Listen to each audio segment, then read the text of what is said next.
Time to cross the finish line. All right, this is chapter 30, the recent past. We're not going to spend a lot of time on this because this is more current events. We're not even sure what's going to really happen down the road, but hey, whatever happens is going to be based on what we've gone through the last few years, right? So let's start off on January the 1st, 2000. Why too calm? Nothing happened. Life went on as a stupid usual way, right? Now, we got an election coming up in 2000. If there was a Y2K, here was the electoral version of it. So it went into overtime. These are the number of electoral votes. I wrote overtime over here. Al Gore, who was the vice president for Bill Clinton, going up against George W. Bush, who's a Republican candidate. And this thing went into overtime because no one was really sure what happened in the state of Florida. Gore had a slight lead. Bush is right behind it. You need 270 votes to win. And without Florida, neither side could get there. And the election came and it went, and nobody was sure who had won Florida. We had a million different lawsuits.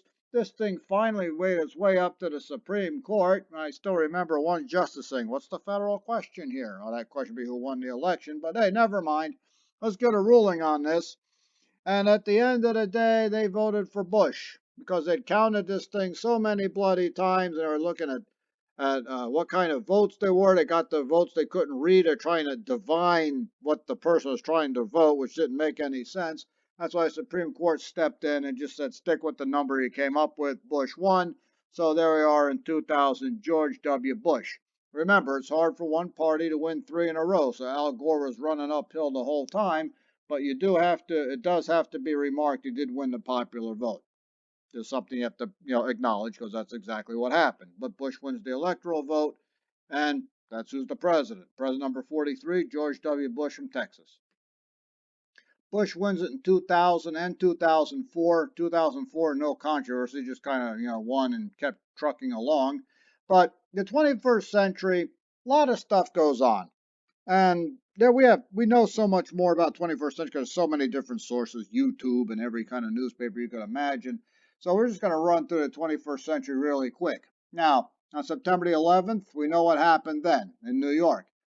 And of course in Washington at the Pentagon. And, we don't need to rehash that. And I don't feel like reliving that. So we'll just move on from there. That led directly to the invasion of Afghanistan. Osama bin Laden was the one who had masterminded the attack. He was in Afghanistan. The Taliban would not give him up to us, so we ended up invading Afghanistan, and we're still there. In 2003, the United States invaded Iraq. Remember what I talked about the first Gulf War? Well, we're back for Gulf War 2.0. This time, Iraq allegedly had weapons of mass destruction. That was the rationale for going in. We invaded and ended up there for 8 years till 2011. Found some evidence on some mass weapons research, but never actually found any weapons. Overthrew Hussein this time, hung him, and Iraq is still a mess because, well, let's face it, it's the Middle East. 2004, Bush gets reelected. Didn't have a recount in Florida. Ran it decisive this time. And, he's president in 2008. The entire economy collapsed. All sorts of reasons for this. A lot of it was oil. This time we kind of did it to ourselves through oil speculation and jacking up the price. If gas is $4 a gallon, as I'm sure a lot of you remember, what's going to happen to everything? That's right, prices go up because everything's transported on a truck, plane, train, some with a large diesel engine. And if it costs more, then the prices go up, and then people don't spend money, and I got to lay people off. And it's the same sort of thing from 1929. Not quite as bad, but it wasn't exactly good either. Of course, we had a housing bubble crisis. Everything exploded at the wrong time. So how's it looking for the Republican Party in, the election of 2008? Not very good. And 2008 was a surprise in many ways because, well, McCain was not going to win it for the Republicans, and Hillary Clinton's running in 2008 for the Democrats, so you figure whoever wins the Democratic nomination is going to win, and it wasn't Hillary Clinton. Nope. You got somebody coming from way out of nowhere to win it, a guy named Barack Obama, because people were tired of the career politicians, at least at the federal level, and we needed somebody new. And McCain had been there forever, and so had Clinton. And here comes Barack Obama out of nowhere. He wins it in 2008. He's going to win it in 2012. A lot of these things, we could talk about Obamacare, and he couldn't really seem to get the economy rolling again.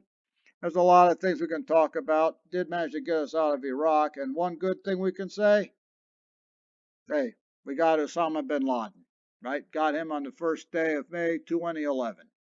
Well, the economy never could really gain any traction. It got a little bit better, and Obama had his 2 terms. So in 2016, we got another election, and this one was a crazy one. Yeah, we had Hillary Clinton back again, along with Donald Trump. Yeah, did not see that one coming. In 2015, he announced he was running, and of course, Hillary had been running since the day 2012 ended, apparently. And this was an interesting election, and I did not like the way a lot of people acted during this thing. Remember, I said earlier that I remember elections, people get nutty, but then when it was over, it was over. See, that's the beauty of this country. That's why it's so stable.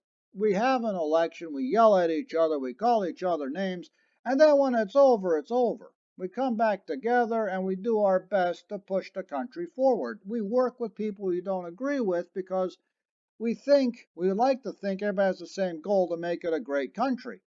And I don't, regardless how you feel about either guy, whoever won, and of course, we know it was Donald Trump, we're all in this together. If you don't like it, we'll just come back in 4 years, have an election again. Now, since 2016, how's it gone? Well, so far the economy's working. Remember, objectivity and subjectivity. And we'll see what goes on between now and 2020 and then what happens after that. But regardless of what happens, these are the 4 words I want you to remember. United States of America. U.S., us, we're in it together. So regardless of who the president is, regardless of what goes on, we're in this together from now until the very end, whenever that could be, hopefully thousands of years down the road. Could be tomorrow. Who knows? It's history. It's been a lot of fun, guys, and I will see you around. Final exams coming up. Don't worry, you're going to do fine. If you need anything, just email me. Have a great day, and I will hopefully get to meet you soon.